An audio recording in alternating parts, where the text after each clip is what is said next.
So what's up mga idol? Meron tayong bagong item mga idol. I-unbox natin. Oh my God! Gamit natin ito sa pagbablog gamit ang cellphone mga idol.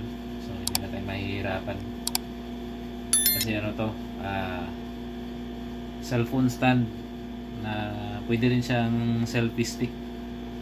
Nabili ko lang sa online ng nasa 579 pesos mga idol.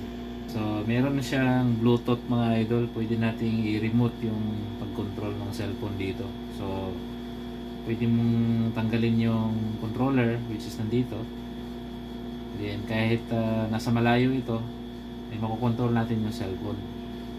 At kung gagamitin mo rin siya as selfie stick, ay ikabit mo lang siya dito at makokontrol mo pa rin. Ito yung handle niya. So papakita kung anong laman nito mga idol. Tingnan natin kung maganda ba talaga. Alright!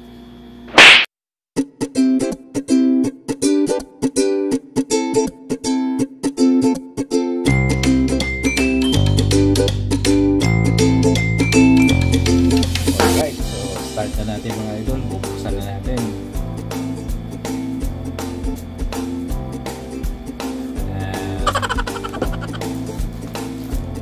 Mabigat pala oh. Solid. Hindi ko expect na mabigat siya. Kaya mabigat. Wow, maganda pala mga idol. Dito. Kasi basta-basta pala oh. Yung plastic niya hindi basta-basta eh. Talagang mukhang matibay eh. Ito yung handle niya oh. Dito yung cellphone.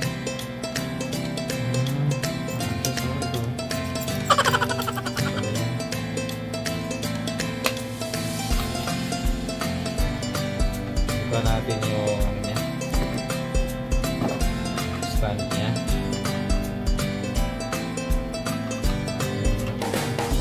Yun. Grabe mga idol, ang ganda pala nito. Sulit pala siya. So tamang-tama lang nun sa price na 579 mga idol. Tama ko sa investment.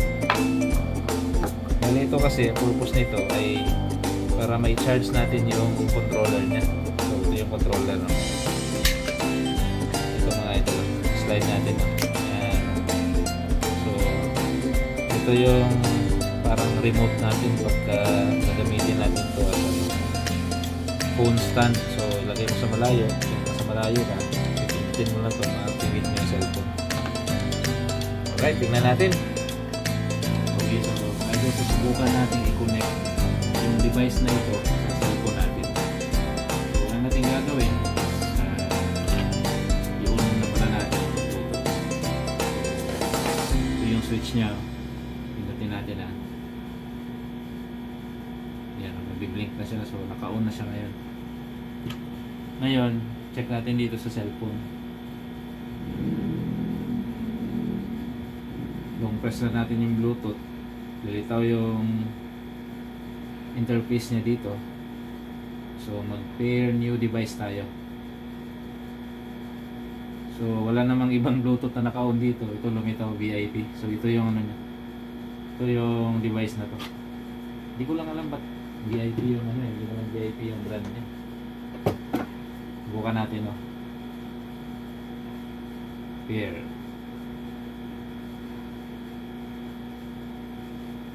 Ayan, naka-connect na siya. So para malaman natin kung tama na yan mga idol, i-open natin yung camera. So nasa picture tayo. Try natin ha. Tingnan natin kung mag-activate yung picture mga idol. So ipindutin ko lang to, dapat mag-capture yan. Try natin ha. Yun o. Nag-capture siya. So connected na itong device natin sa yung cellphone. Subukan nating mag-selfie. So ilagay na natin ngayon yung cellphone dito mga idol. Yan. Ayan.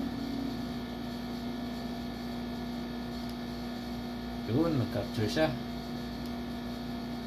Alright, sa video kaya try natin. Video.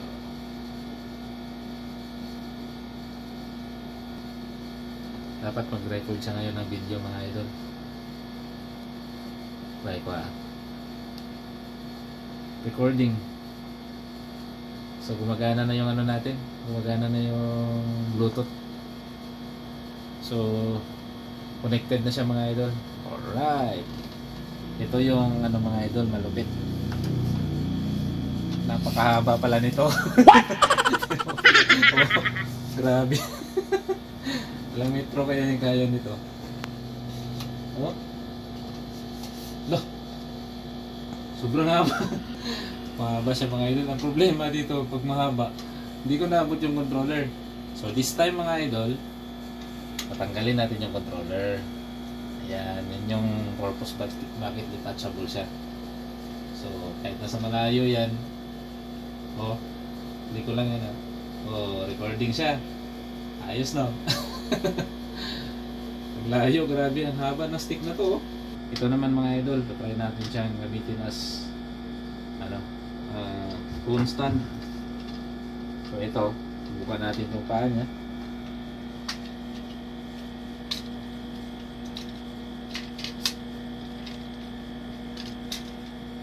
Pak, taba natin.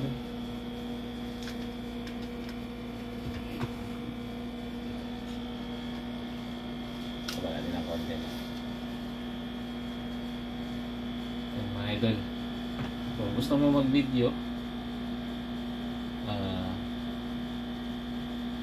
tinan mo, pwede natin siyang i-ganon. So naro-rotate siya. So ang kagandahan dito, mas stable yung capture mo ng video kasi yan may stand ka tapos na-rotate mo siya. Galing, no? Tapos pwede rin na lumayo ka. Punta ko sa malayo, tapos kontrolin ko lang siya. Yun, recording. Alright. Alright mga idol. Pero ang pinaka-purpose ko mga idol, bakit ko binili ito, ay para sa ano mga idol, pag gagawa tayo ng cooking vlog. So pag nagluluto tayo, dapat steady din yung capture ng video natin. So yun lang mga idol. So kung pwede kong ilipat kung anong angulo yung gusto ko pag nagluluto ako. So example, ito yung niluluto ko, lipat ko siya ganyan. O diba? So hindi na ako mahihirapan na i-position yung cellphone natin. So kung saan mo gusto, pwede mong itaas yan. Yan o, mataas niyan, tapos idungaw natin dun sa ano. Ayan, nakadungaw na siya mga idol. Top view talaga o. So yan yung pinaka main purpose ko mga idol, ba't ko binili itong phone stand na ito. Alright.